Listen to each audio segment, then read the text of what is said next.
I'm Vickie, and I'm the Administrative Director of Advising. So I will spend probably an hour, a little bit more maybe, chatting about the Advising and Retention Master Plan. We are a tiny little group, so feel free to ask me questions as you go.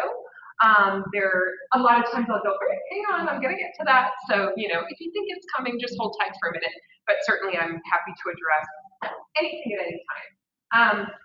A couple of caveats. One, when I first started in this position in May, June, this was really going to be advising initiatives. And very quickly it turned into, there's no way to look at advising without looking at orientation and student success and overall retention. So it kind of grew to becoming an advising and retention master plan. So it's things that we're planning to do over the next several years in the overall support of our students.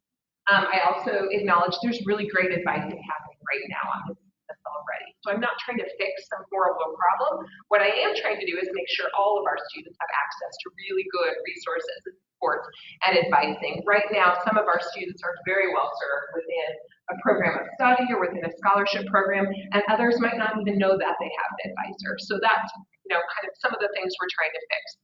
I know y'all are faculty, so you guys were all gone doing probably hopefully fabulous and fun things this summer. I was here working the whole summer, which was great. But I did have time to do one kind of super fun thing.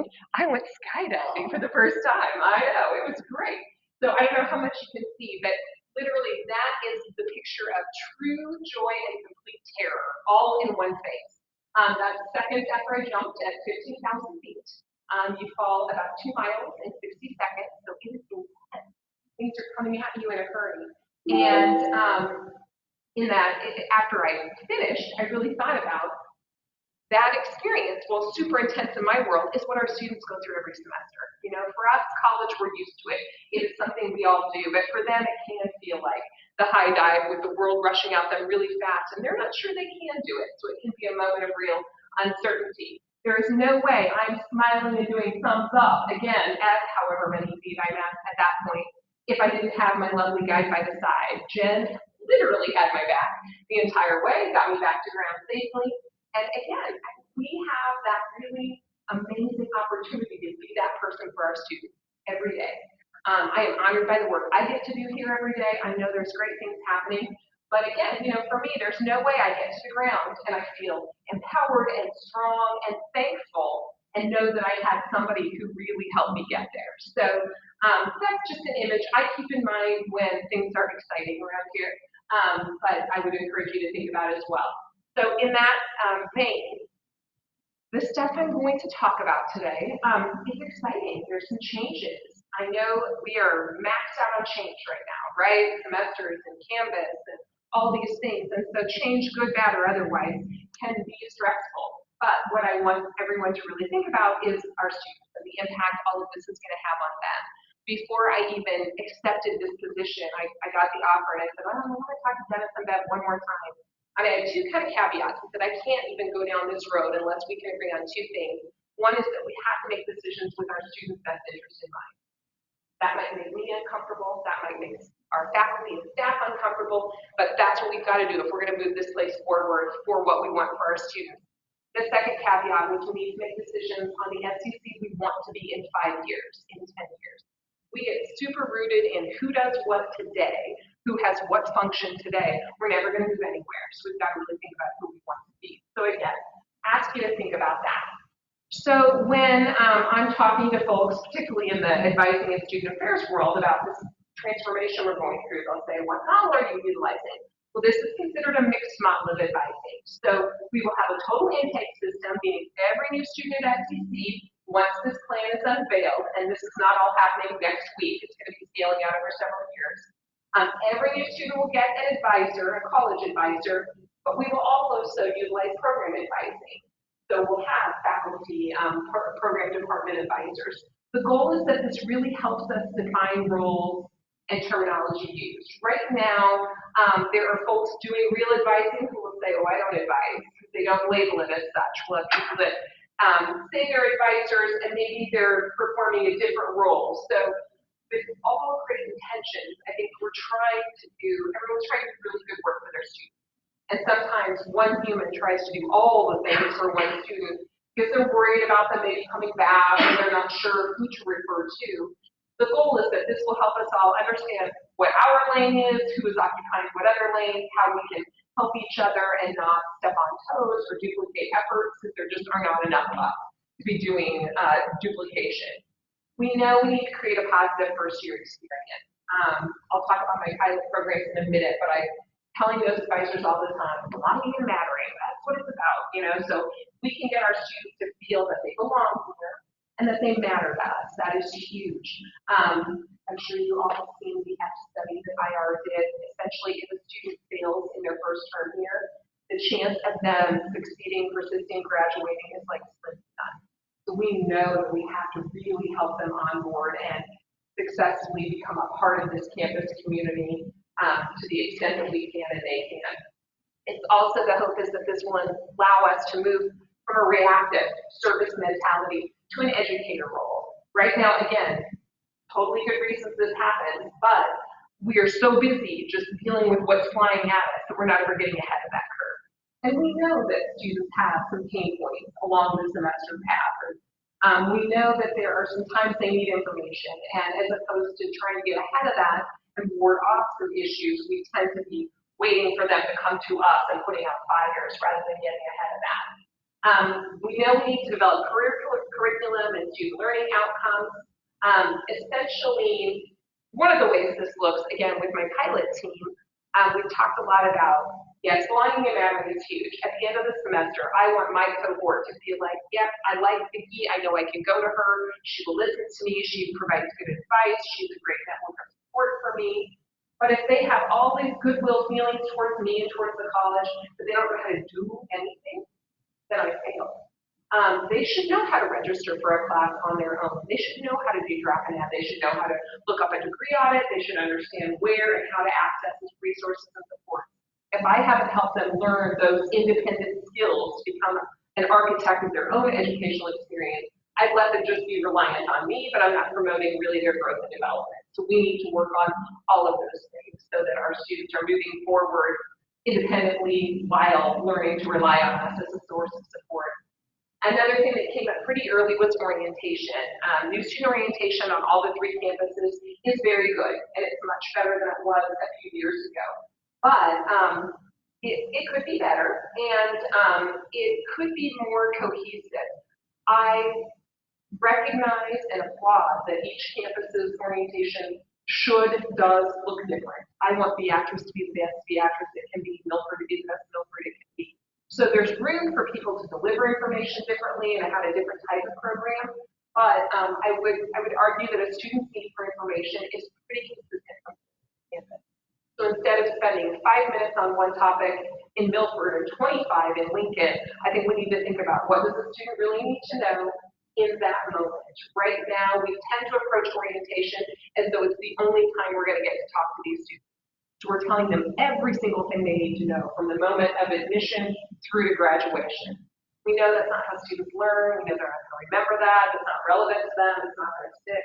So we need to think of orientation as, yes, a one-day sort of enrollment, registration, advising event, but also a strategic program that exists throughout that in-between time from admission till they start, June to August or October to January, but also throughout their first term, when and how can we deliver information in a way that's more meaningful to them and that they have a greater chance of really owning that information. So, okay, so this chart looks kind of at national data, but it would hold true for SEC students as well. And on this note, I will say I'm working with IR. We're doing a lot of assessment of these pilot students as well as control groups, so we're going to have a lot more even SEC-specific data. But essentially, this path shows that there are trouble spots for most college students on their path from admission to graduation. I don't know how well you can read those, but there's things like 71% of students nationally say they have trouble balancing work and school. We know that's true for our students. 41% experience family issues. 45% feel a lack of engagement. 35% say they're not sure about the value of their program. 54% feel underprepared to be in college. We know these things hold true for our students, and one person that can be a part of that entire path is an advisor. If you look nationally at retention data, one of the greatest partners to the retention process is advising. If you've got a good, solid, strong, robust advising program, retention and success tends to really follow and be much stronger as well. So we know that we need a bit more in the advising realm. So the goal is at the end of this, we have a transformative advising. Now, what does that mean? One thing I would say is that we are really just on the cusp of being able to do this right now. The transforming advising approach means that we've got some underpinnings. We've got some foundation that allows us to have richer, more robust educational relationships with our students. So right now we're launching CRM Advise, which is an online system that allows us to have notes on a student so that if a student comes to see me tomorrow and they go to the career services office the next day, that we can see what one another are noting about that student so that their story kind of lives and breathes and goes with them. It allows us to target some students that we know present with some greater risk. Maybe they're first gen, Pell eligible, and out of state. We know that presents them as being just at a little bit higher risk, so we may need to reach out for them a little bit more. We can assign tasks to ourselves. We can communicate with our students differently. We're also going to be launching student planning, which is an interactive degree audit, which will allow students to see what they need to do when and when classes are offered, and if something happens in their path, how they can regroup. So there are a lot of things that we're just now launching now and over this next year that will allow us, when a student comes in, to have more meaningful need conversations. If I met with a student a month ago and they told me their story and they come in and I like, you look familiar, but I don't remember, that's not going to lead to that sense of belonging, mattering, inclusion. But if I can look at my notes quick and go, oh, how was that internship? How did your vacation turn out? What happened with da-da-da-da-da? All of a sudden they feel that I remembered them, and it's going to allow us to pick up right where we left off and grow that relationship rather than kind of starting over every time. So lots of good things in place that should enable us to move forward. So some of the changes that will happen with this model. One is that, as I mentioned, every new student at SEC at the point of admission would be assigned both a college advisor and a program department advisor. Now, you have to take one pause there. The model is set up at this moment that we are going to be rolling it out to anyone in an associate degree program or a diploma program. Right now, just pure scalability. I don't think we can do it right away anyway for our visiting students who are just here taking a class or for certificate students. They purchase so quickly. But that could change in the future. But right now, we're thinking associates and diploma students. But one thing I learned very quickly is that in order to do that, you have to begin accepting to the college rather than to individual programs. The number of hours I've spent this summer trying to figure out who a new student is pretty phenomenal. And like our IR folks, and I worked with Dwayne Watley, they're great, and they're coming up with lists for me. But I still have to go back through and literally check one by one to make sure they don't look new because they were in human services in the spring and now they're in computer info tech. The way our current process works, they have to reapply to the college, so they look like a new student, but they're not really. I want students who were maybe in TCA or SENCAP, because even though they've got college credit, they're still new to college. So trying to make sure we're getting the right people has been more challenging than I would have anticipated even. So that's kind of one of the foundational changes that needs to happen, because if we don't assign students to these advisors in colleague at that moment of admission, it doesn't live in CRM Advise, student planning, anyplace else. So who is a college advisor? One is that these folks would work within or be assigned to different academic pathways. So functionally, an example of how this is working is I am one of my own pilot advisors. I want to know how the program works, kind of firsthand. So welding is my cohort. So I met with Andy and Mark in the spring before they went off on their summer break, learned what I could learn about welding all summer long. I was registering new students, I was meeting with prospective students, I was helping continuing students, and now I'm going to be spending an hour in their classes the first week. I am their first term advisor, essentially helping them with all things SEC. The plan is that I would stick with them their entire 2 years, talk about what that looks like in a minute. But in order for that kind of relationship to develop, the college advisors really need to be folks that have 12-month contracts. Doesn't really work to say, welcome to SCC in June, I'll talk to you again in August. Students have questions, they have concerns, and there's a lot of magic that can happen in that in-between time. We probably all know students who show up day one and haven't really, they don't have their books yet. They haven't thought through work schedule and how that's going to fit with class. They don't have transportation, they don't have childcare. If we can be working with them during that time of admission until day one and have them really ready to go, again, the chances of them being successful go up tremendously. We want to stick with that same cohort, and we want to educate students holistically. The term college advisor, while very simple, it took me and us, the group of folks I consulted with about this, a while to get there. Some colleges call this kind of a student first term advisor fun names, like Metro uses Navigator, which is cool, but like, what does that mean? And I wanted to make sure it was easily identifiable, that you didn't have to guess what we did. So yes, we're advisors employed by the college, but also college meaning we'll work with all things having to do with your identity as a college student. So academic issues, career issues, student success issues, life issues, all of that good stuff. While we have these college advisors now who will be able to do all this comprehensive onboarding and success coaching, we'll also still have our program department advisors. And the hope is then that as faculty advisors allows you to really lean into what you do best. So you could still advise those kind of upper after first semester students within their department program of studies, so help them with academic advising, provide career mentoring and assistance as students prepare to leave. Again, in the welding model, I am never going to know all things welding. I'm not going to know the nuance. I've learned a lot this summer, but the folks in that field are always going to be better equipped to talk to a student about, do you want this offshoot or this offshoot? Would this company be a better fit for you or would this one? So they can provide that very specific career mentoring and program advising, internships, co-ops, all that kind of good stuff that might go with that program of study. Now we know that in addition to these two folks, there will also be other people in the mix who will help support students along their path to graduation. So dividing these kind of into two broad categories. One is resources and support, all the logistical stuff. We'll still have registration people to do the actual active registration, graduation, those kinds of things.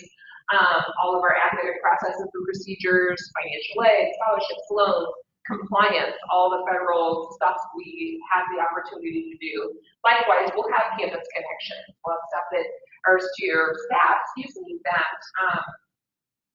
work with student organizations, counseling services, all of the quality initiative, emotional intelligence, resiliency, that good stuff on our other campuses, housing, those things. So those folks will still exist and be very important partners in the process.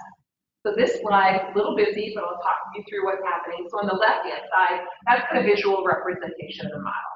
So we've got a student at the center, we've got that college advisor who will stick with them their entire SEC experience, that program department advisor who can really mentor, teach, and advise within their program of study, resources and supports and campus connections that are going to provide both that foundation that a student needs as well as the enhancements and all the great extra things to make their experience here richer. The right-hand side shows us the path of a student kind of broken down into 5 different things. So the first is connection, which is everything pre-admission. Discovery days, campus visits, college fairs, all that kind of good stuff. The next is matriculation. That's going to be that point of application admission until the first day of classes, which right now we're not routinely doing a lot with, but so that phase. Acclamation would really be that first semester.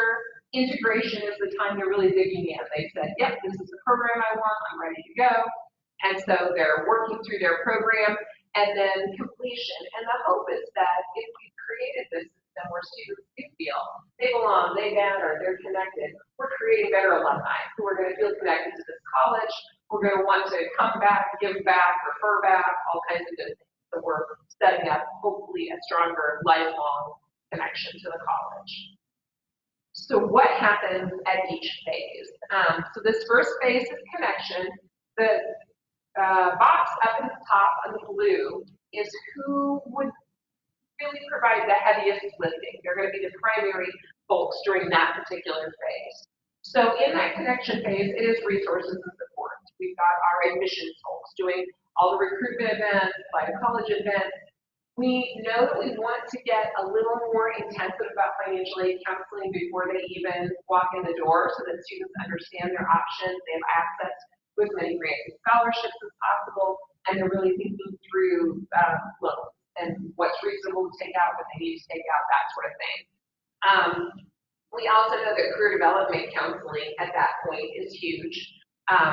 We don't have this yet, but my hope is by next summer, we will have a pre-orientation assessment so we can have students self-assess. These are my academic strengths and weaknesses. This is the number of hours I'm going to work. This is where I'm going to live. These are my top 3 career choices. And from doing this at other institutions, I will tell you the number of times a student lists career 1, 2, 3, and those have absolutely nothing to do with the program of study they're in. That happens more than you would think. So that's the little, hey, raising of the red flag, saying maybe we need to talk to the student about career issues and help them get in the right path earlier. Because at a community college, they don't have forever to kind of mess around and figure out where they want to be. And this would also be a great time we can link our students with transition labs so they can potentially get more program ready, college ready before they even walk in the door. Now, during this connection phase, everybody else is still in the mix. The program and department advisors would still be asked to participate in discovery days, recruitment activities, answer questions for prospective students. College advisors and campus connections would also be assisting with recruitment efforts. Those college advisors could help with career counseling, and campus connections could be helping provide connections with students, whether it's to accommodations or scholarship programs or whatever the case may be. Okay, so the next phase would be matriculation. So that is really that point of admission to the first day of classes. So at this point, the college advisor becomes the primary. So that person would be advising at new student orientation, new student enrollment. Right now, advising happens very differently at orientation on the 3 campuses. In Lincoln, we have a lot of our students do leave with a schedule in hand, some don't, some are told to come back another day. It's uneven. So we want to make sure anyone who comes and invests several hours of their life with us leaves with having talked to an advisor and with a schedule. So that college advisor would be there to really engage with their students from that first moment. Really confirm, continue exploring that career pathway, and provide messaging and relationship building. Again, it happens unevenly right now, but it is very possible in our current system that somebody could have come to orientation in June and left and not heard from us again, essentially until the first week of classes. The concept of summer melt, especially in the semester system, is huge. If we admit a student in June, we don't talk to them again for months. They've got a lot of competing things in their lives. They may not decide to join us after all. They may decide there are other things to do with their life. But if we can stay in their ear and keep chatting with them and keep that door open to helping them get truly prepared, we've got a much greater chance of them coming and coming ready to learn. Resources and supports at this point, they're still going to be assisting with registration, financial aid, providing that financial counseling. Our program and department advisors plans that they would be available for introductions. They would come to new student orientation events to say hello, to start meeting with their students so we can present sort of a unified front. I can say, I'm the college advisor, this is what I do, these are your faculty, this is what they're going to do, these are the kinds of questions you can field each one of us. And they would collaborate as needed. Again, using my welding example, I'm very thankful that Danny answered emails and phone calls this summer. Because there were sometimes I got just nuanced questions that I did not know. And so having him to be able to chat with was hugely helpful to me and to students. Our campus connections folks would be providing a lot of the content of the programming and orientation, and also, again, helping make those connections for students. So then the next phase is acclamation, and it says promote and retain first semester and beyond. So this one isn't as finite maybe as some of the others, but the college advisor would continue onboarding to the college into the program, would have multiple advice and check-ins, And so how this is looking right now, like I said, I have 15 different pilot groups. We have almost 500 students participating in this new advising model this fall. 3 in Beatrice, 3 in Milford, 9 in we have some, like my group is an academic cohort. I'm with welding, I have someone with culinary, I have someone with design and drafting, someone with John Deere. So some of us are with academic cohorts. Some are scholarship programs. I have the whole Buffett Scholars, that entire cohort. They have a college advisor, someone doing it in pilot. I have Betsy Anderson doing all the athletes in Beatrice. So sometimes it's based on more of a demographic marker. Within the arts and sciences world, it's more of like a random pool of 20 students. So we couldn't quite scale it to do all of those. But I've got advisors working with these students, and we developed a plan for this fall. So we all sent out welcome messages this week, helping them think about what they need to do to be ready for Monday. And I will say anecdotally, I sent mine out on Monday, and within 15 minutes, I had probably 15 texts, phone calls, emails, so they're hungry to connect, and they do have questions. And then we have strategically timed content delivery. Some weeks it is an email, some weeks it's a group event, some weeks it's one-to-one advising. We're going to work with students on those connections, on understanding resources and support, financial counseling, career confirmation. There will be a mid-semester check type thing. So if we're working with a student and I'm at the end of October and it's time to register for spring, and my student says, yes, I love welding, I'm doing great, classes are going well, this is super, you can get that student registered, and then I literally walk them over, hand them off to their faculty program advisor. So they could get that handoff. Now, contrary to that, if I have a student who says, I don't know what I'm doing at all, I'm not at all sure about this program, or I'm in a program where I'm not ready for it yet, I don't have math, English to get started in that program, then they might stick with me a little bit longer. So depending on the student and the situation, they could get passed to their, have a little baton handoff to their program right away that first semester. It might not happen until the second semester. So what are other folks doing? Campus Connections, they're going to still, our deans of students will be doing weeks of welcome, counseling, student life, student organizations, all that good stuff. The program department advisor would start receiving those students once they are committed and are ready for the program, and resources and supports are going to continue doing all their fabulous logistical work. So from there, okay, then we move to integration. So now the model flips a little bit, and that program department advisor becomes the primary advisor in that student's world. So they're going to do the academic advising, help them get ready to register for classes. They're going to provide some career mentoring. They will still have a messaging campaign, even though it won't be as intense as the first semester. We know our students need to know when scholarship applications are open, when are their deadlines to withdraw or to apply for graduation or whatever it is. Right now, we're not routinely, again, I know it's happening in pockets, but we're not routinely contacting our members. We have students who go away and we don't know why. And sometimes it's completely legitimate. They're moving or they had a change of employment, they just cannot be here. But sometimes it's just a wrinkle. And for them, it feels like this insurmountable, there's no way they can come back to SCC. But if they talk to us, we can say, oh, hey, did you know? There's actually a workaround for that. So we're hoping that will keep retention numbers higher as well. And then as faculty, you would continue connecting with your students through scheduled advising times as well as just sort of walking in, that sort of thing. So what's the college advisor doing at this point? Well, with this particular cohort, we're conducting that handoff, and then we become the success coach. Right now, as a faculty member, if you have a student in your class, you're concerned about them, you do a retention alert, and those go to one human on each campus.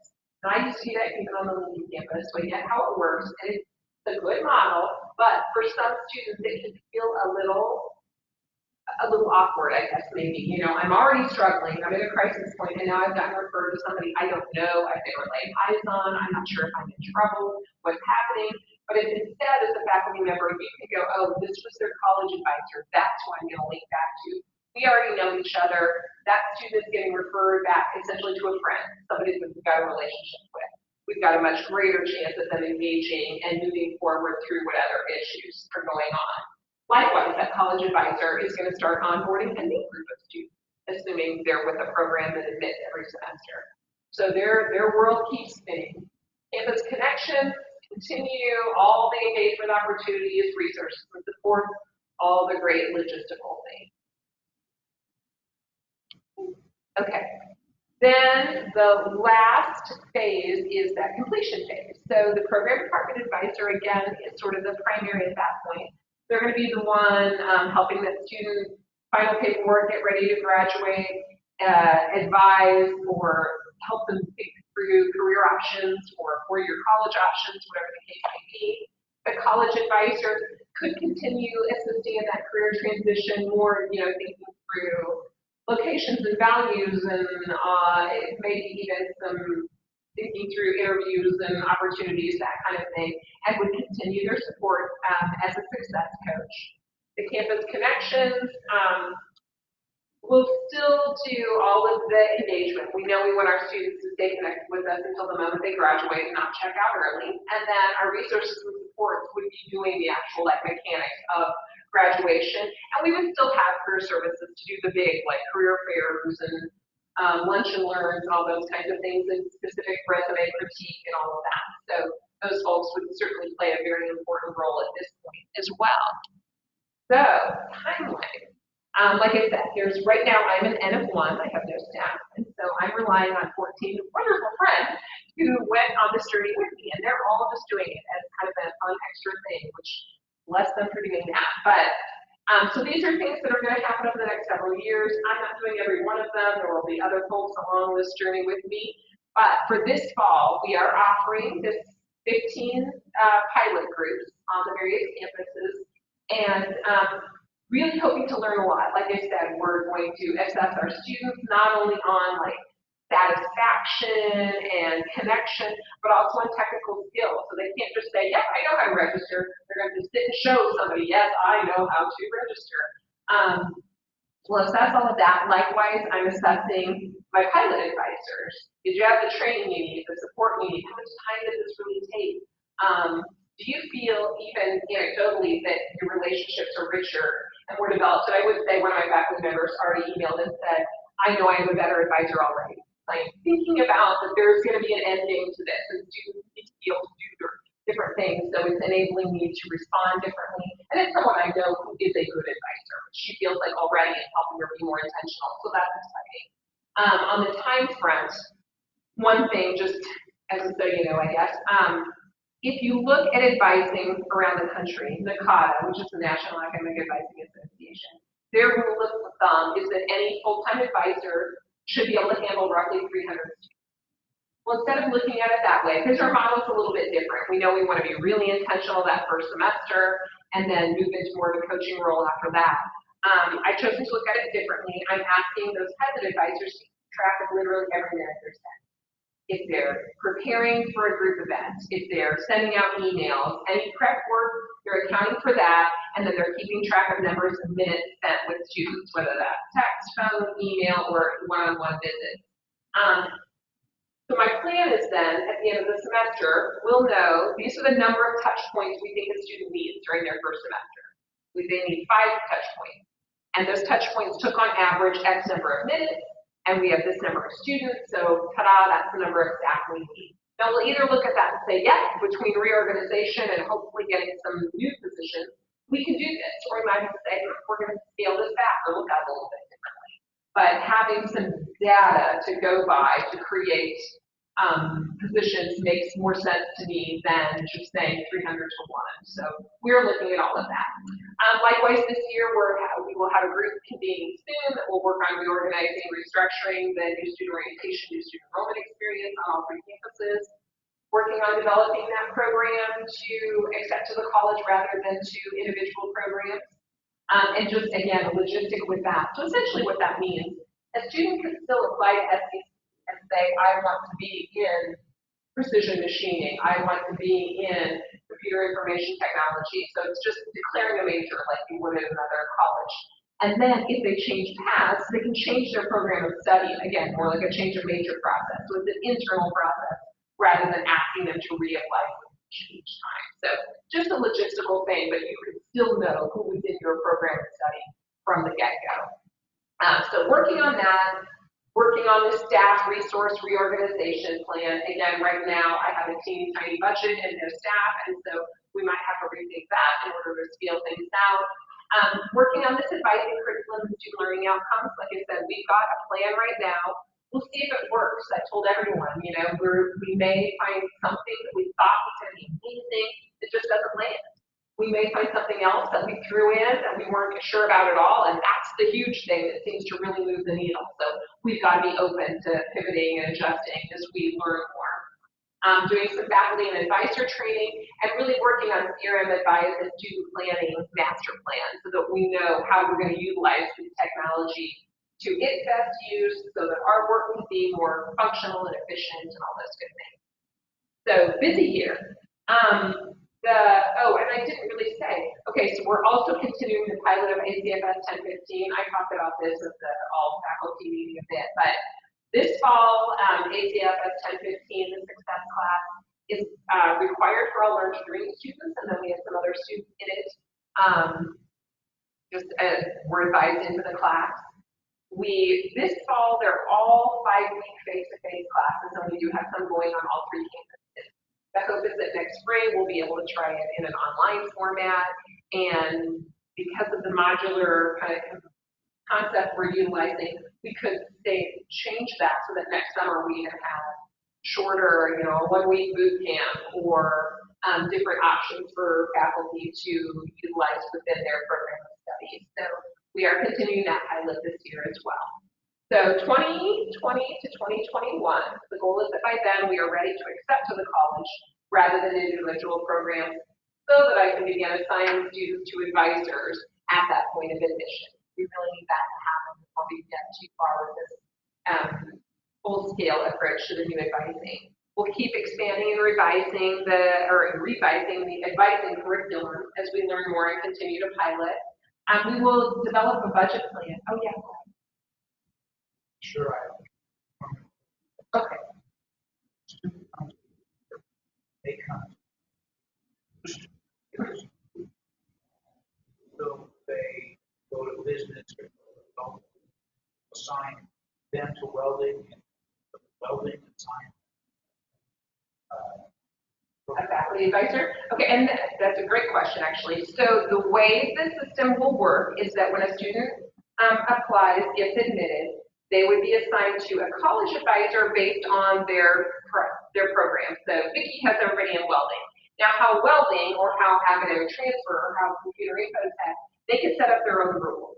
So for some of our really tiny programs, it might be every new student in the fall of 19 goes to Professor X because they're small enough. Another unit might say, we're going to do ours as an alpha split. If your last name is A through G, you go to this person. If you're H through N, you go to this person. right, but okay. So that happens as a registration admission function. So this is kind of something that happens sort of all simultaneously. Yes, exactly. It's like a behind the scenes thing. So when I get my congratulations, I've been admitted, your college advisor is Vickie and your program department advisor is Nicole. Yep. So the student doesn't know anything's even happened. It's just welcome. But one of the nice byproducts of this, well, two. One is that the student does know who their person is, because right now that's often hard for them to find. They'll say, I don't know who my advisor is, because we have kind of a whisper campaign on that now. And a lot of our units don't assign students to advisors. Likewise, our front counter folks out here, they don't know who a student advisor is. I'm fielding those calls right now, and it's pretty fascinating. The number of students will say, my advisor said, but they don't know who that person is. They have no idea who they spoke with. So if we can at least narrow it down that it was either her or him, that's going to help tremendously. So yeah, that's how that process works. I'm sorry? Yeah, that's possible too. That's possible too. Yeah, you're saying? Yeah, yeah.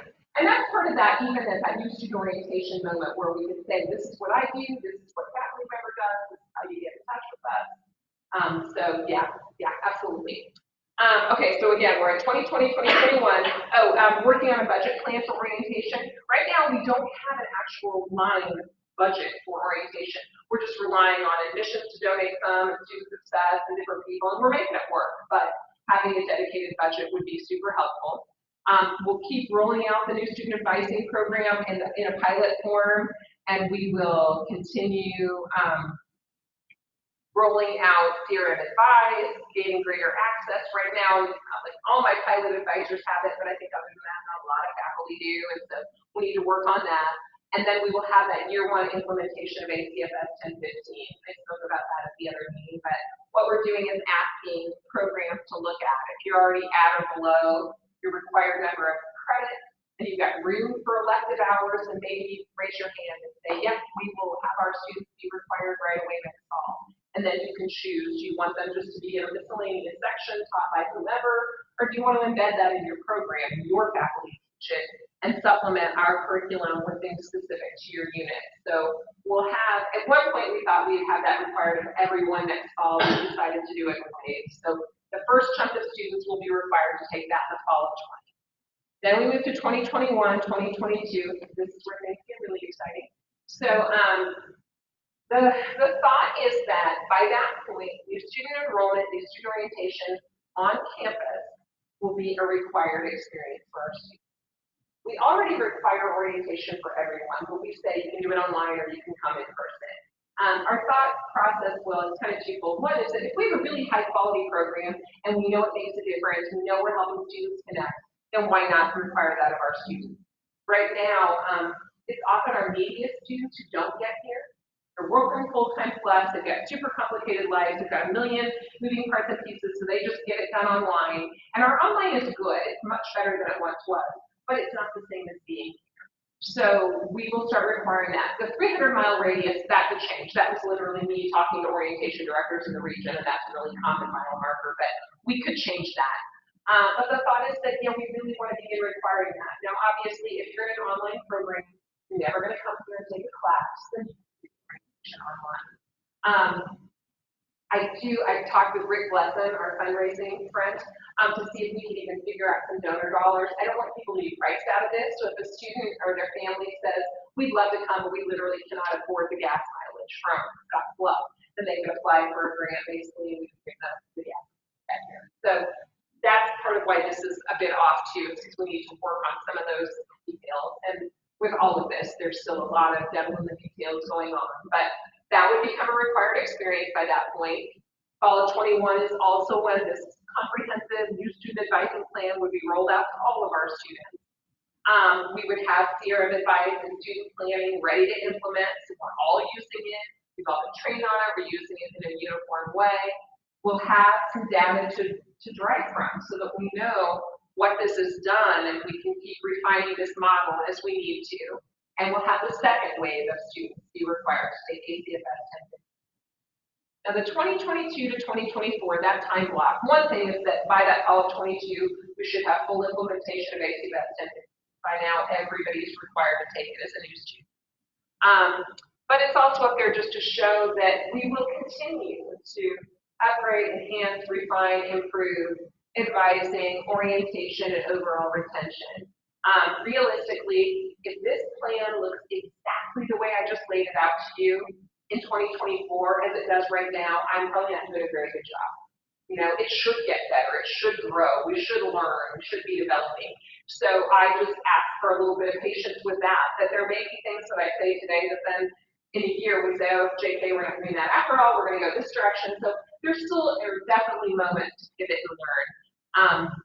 I know I will have a better program if I get lots of feedback, so I do intend to have an advisory group that will help me vet through all these thoughts and ideas and plans so that we understand how it's going to ripple out on everyone.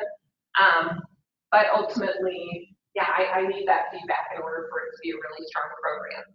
So that's kind of our timeline. So to be determined. Oh, yes. So I did that. Yeah. And she had a big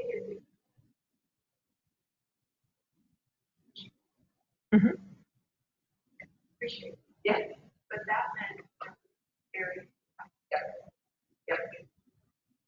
Because we're already okay. Yep. So I don't know what the solution is. I should, but it just felt like it was better. Okay.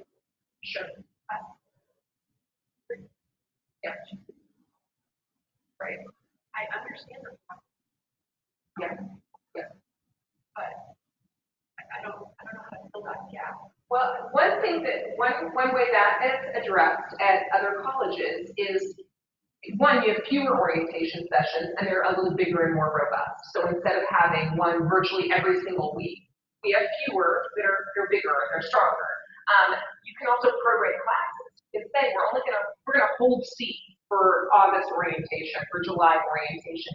So those students, and what happens functionally is sometimes time selection isn't quite as great. Like for English 1010, they might be taking it at 8 in the morning or 7 at night, but it's available, so we can prorate, we can pull classes out for later orientation sessions so that doesn't happen. And so, and this has come up in other sessions too, what happens if someone just doesn't do it? Well, that's a decision we have to make as a college. We will always have a last gap orientation. We have one this Saturday morning for classes that start on Monday.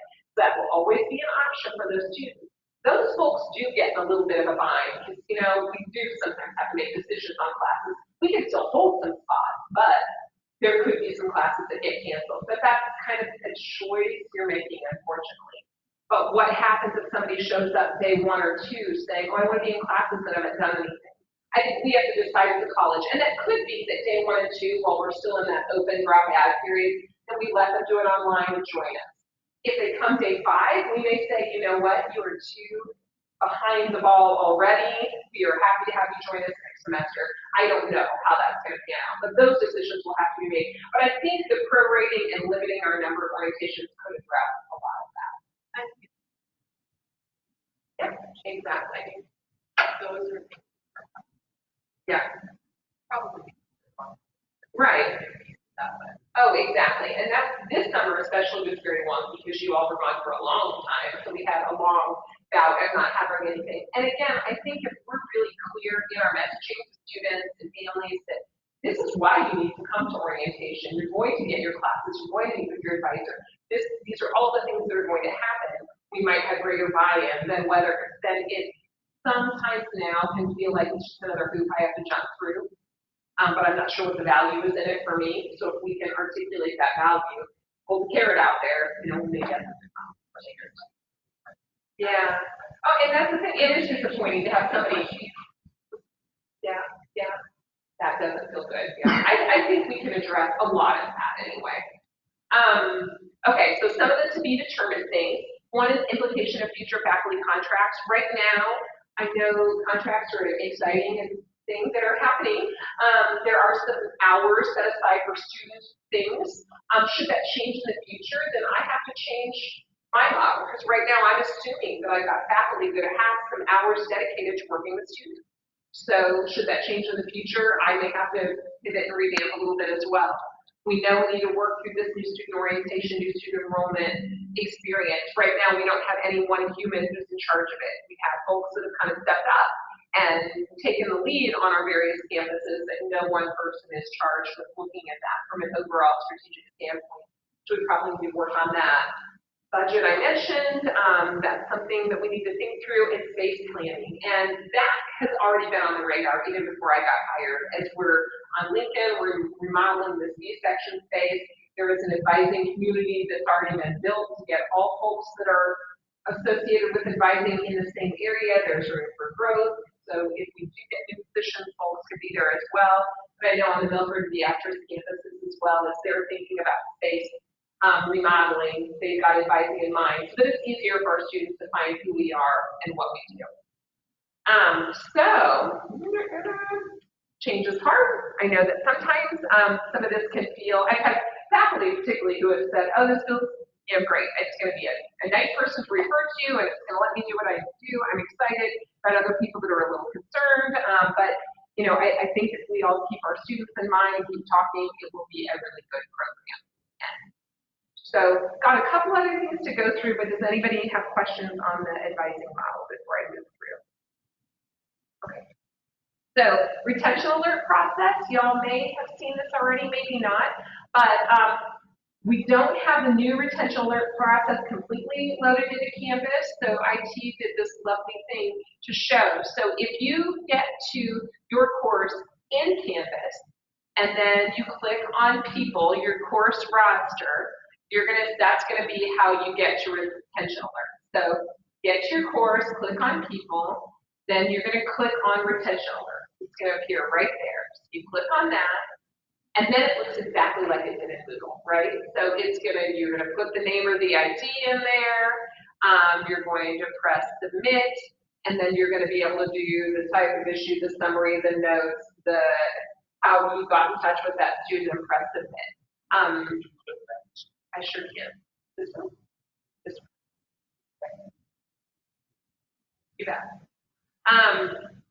So it will look very much the same. Like I said, my hope was that my pilot advisors would get to be the receivers of retention alerts for their students right away this fall. That's not going to happen immediately. IT, very justifiably, has been very busy with just the Canvas conversion, and there are a lot of things that take priority over my program at this moment, so that's fine. My hope is that by next semester we'll be able to do that.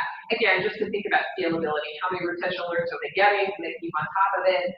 And that will maybe provide a better circle back. I know right now I've got feedback from faculty, I got my retention alert, and never heard anything back. So this would allow for there to be more dialogue and exchange and know that the loop has been closed and that sort of thing. So right now it's going to feel very much like it has in the past. You just get at it a little bit of a different loop. So that's just one technical thing I wanted to make sure and share. Another just more relational part of advising. At the heart of advising, what we will talk about is advising professionals. Is that in general, we're always helping students answer three big questions in their life. The first is, who am I? And that's not just like, hi, I'm Vickie, but these are my strengths. This is what I bring to the table. These are my life factors that will impact. I'm a mother. I work full time. Whatever it is. But really, who am I and what am I bringing to the table? Strengths, challenges, and otherwise. And that is one thing I try to really make sure and talk with my students about. Sometimes they'll feel like they're not really college ready or they're not sure they belong here.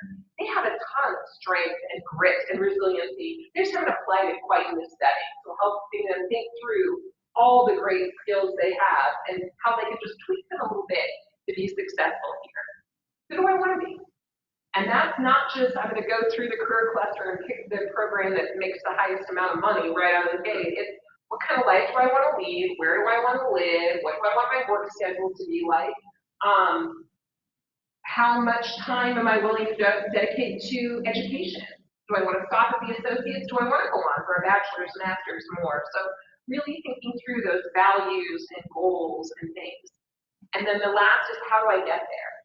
And again, what research will tell you is that students want both a clear path to their goals. They want to understand what they need to do each semester in order to be successful, but they also want detour options, especially for our students. We know that life comes up. They might have a change in employment. They might have a change in their family status. They might have children, whatever the case may be. And so they need to stop out for a little bit. They need to know what their pivot moments are. Can they stop out and stop back in right again the next semester, or do they need to wait an entire year? Is there a different path here that might meet their needs just as well or even better now given this new set of situations? So if we can help them answer those three questions, we've gone a really long ways towards helping them on their path to a college education. Other thing I want you to think about is that for our students, first perceptions really matter. I know that the number of times I'll talk to students, and again, it's just super busy, that they'll say, I talked to an advisor, I don't know who, twice, and I didn't see anything but the side of her face because she was just on her computer the entire time. And I get it, you're trying to look information up, you're trying to get what you need, but you want to smile, make eye contact, give them that full attention so they feel seen, they feel heard, they know you're paying attention to them. Asking how are you versus what can I do for you? It is the tiniest little thing, but it changes the dynamic right off the bat. Instead of, what's your problem, let me fix it, move on, we're saying, how are you? And, I say, sometimes you have to ask it a couple times because we're in a society where, how are you? I'm fine, and that's just what we say, right? Well, if somebody, how are you? And they say, I'm fine, but everything in their body language tells you otherwise, it's okay to say, really? You look stressed, you look tired. Ultimately, if you ask and ask again and they still say, no, really, I'm fine, then that means, okay, give them their privacy and don't push anymore. But I think sometimes people don't understand that you really want to know how they are until you ask them again and pay attention to body language and some of those things. And again, then that's moving towards, I'm trying to develop a relationship with you. I'm not just trying to fix a problem. and move you on. Be willing to share some information about yourself as you are asking for information about them. Again, we all want to keep appropriate professional boundaries, but let me tell you, pretty much every student I talk with this summer knows that I like skydiving. It's a thing. Like, people like hearing little things about you. It helps them feel as though they know you. All of a sudden, we've removed a little bit of a power differential, and they feel like we're on the same team. Otherwise, if I'm saying, where are you from? What do you want to study? You know, where do you have a job? I'm just peppering them with questions. And they're on the hot seat the whole time, and I'm not sharing anything back. That doesn't feel like a relationship. That feels like an inquisition. So be prepared to share some little facts and fun about yourself, and that goes a long way. Ask those open-ended questions whenever possible. Sometimes we have to ask A or B, yes or no, that kind of thing. I get it. But in general, if we can get our students to start articulating their thoughts, opinions, ideas, they're going to own their own decisions, they're going to feel a little bit more empowered, they're going to move towards a spot where they really are the architect of their own college experience. And I talk to all the advisors that I'm working with about advising as a transfer of accountability, right? When they walk in the door for the very first time, we can't expect that they know anything about our logistics and our processes and our acronyms and all that stuff. So we do have to provide a lot of information. But if by the end of my time working with a student, like I said, if they still don't know how to do things for themselves, if they're still relying on me to make every choice for them, then I have not done my due diligence. I am not getting them ready to and be independent learners, employees, whatever the case may be. So that is one thing we can do to really help them move forward in a positive way. And then just remembering that trust brings people back. If a student feels like you heard them, you got them, you pay attention to them, you are letting them tell their story. I think, again, sometimes people are so busy. And I'm a victim of this sometimes too, or I'm guilty of this. I think I know what you're going to ask, so I'm answering it before it's even completely out of your mouth.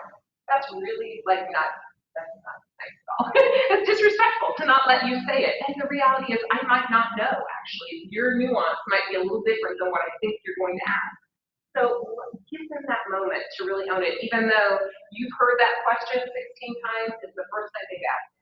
So don't fly into answer before you let them have their piece.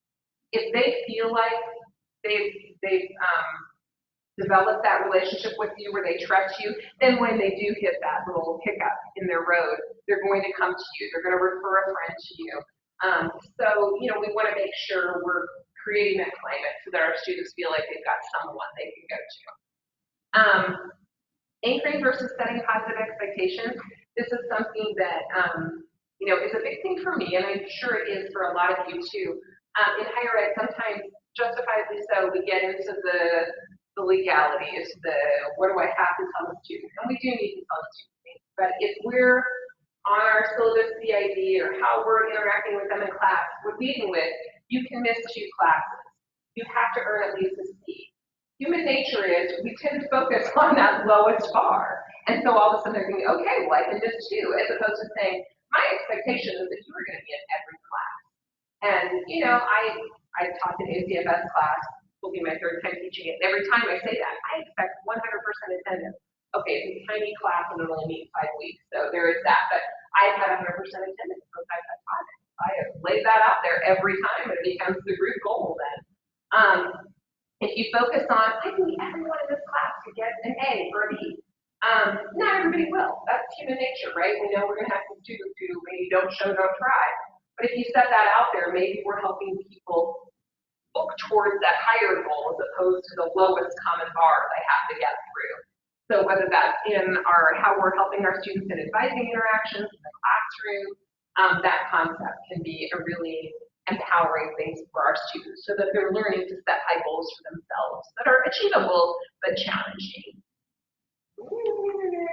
And then, as you're working with students, consider ending your interactions with 2 questions. And one caveat for this is, this can take some time. So if you have 2 minutes, don't do it. Because if you really have got to go and you're on your way out the door, then say, thanks for stopping by, have a great day. But if you got the time, do you need anything? Because sometimes they will come in with their one question and they'll ask and answer, but they also have a huge need and they're not sure that it's you or someone else. They don't know who to ask.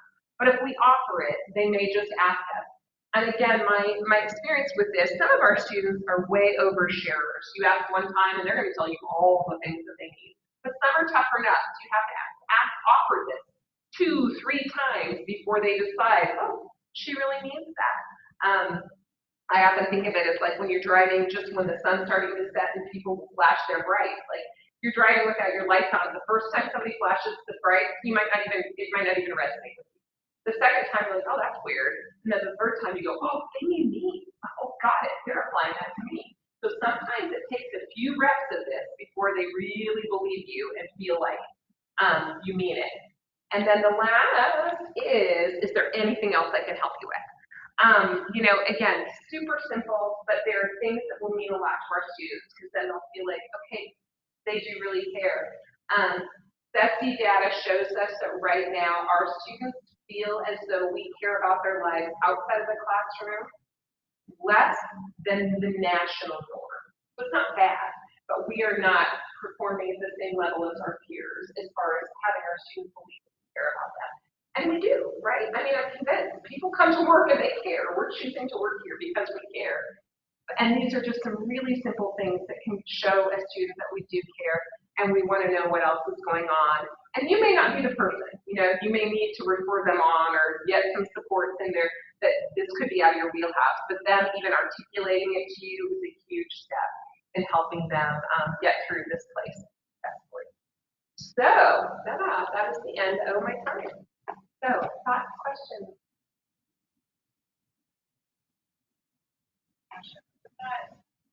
Students, of course, if your program does tailor it a little more program, it can at the same time there's which is what I was thinking. Would that cover them if they then decided to switch through? Yes. Yep. Because you would still go through the 5 modules. So we have like one is on belonging and one is on career clarification. So you would still go through that, but right now the way the class is structured, we have 5 different modules, and within different modules there are activities and homework assignments. You could tailor those to your program, but you're still getting them the broad content. So yeah, that as long as they've had ACMS 1015, it'll work no matter where they go.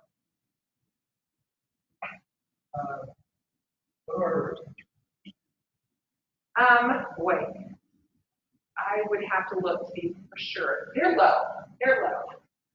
If you look, and it depends how you look at it. Within pockets, within certain programs, they might be pretty high. But I think some of ours, if you look at from points of admission to completion within like year 3 of an associate degree, we're in the teens and 20s. So yeah.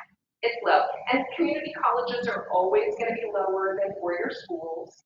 Open access, always going to be lower than if you have a selective thing. So some of that is there, but, right now we all know probably anecdotally we have students who start and they drop out, they come back, and sometimes it's not until their 3rd attempt here that they get through. So they're getting through eventually, but it's not within that 3-year window.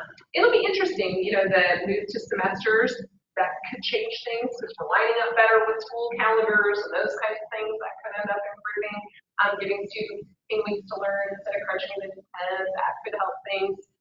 Certainly the goal is that this advising program will really help them feel connected and help them feel though they have a cohort and they have a person and all that kind of thing. So we'll hope to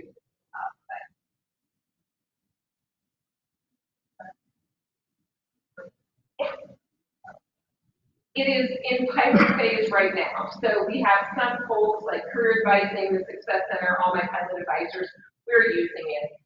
We don't have it ready to roll for the entire week quite yet, but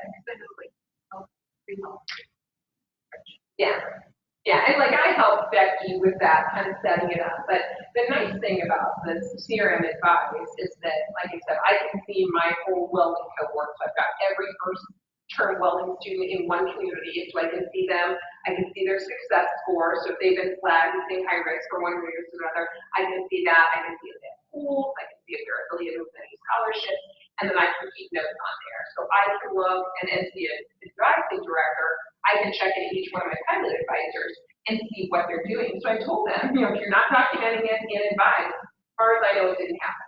So if you're not taking those notes, it doesn't look like you're advising anyone. So you need to do that. And there's an entire kind of school of thought, it's called, or a process called collaborative note taking, where it shouldn't be extra work. Like, as I'm sitting and talking with you, taking a couple of notes, flip my screen around, say, okay, this is what I'm going to do, this is what you're going to do, this is my understanding, and that way we clarify, and in the moment that students can say yes, or they can say, oh no, that's not what I meant, and we get clear on that, they understand what they're supposed to do, what I'm supposed to do, we can schedule follow-up, you can print screen and send it to them, or what most students will do is take a screenshot of it, but it can be very transparent, and then it's not extra work, so you're not at the end of the day transcribing all these notes, you're doing it live and in the moment. So yeah, hopefully, like I said, by next year, we'll have it ready to roll out to everyone. Other questions? Well, thanks for coming. Yeah, have a great day.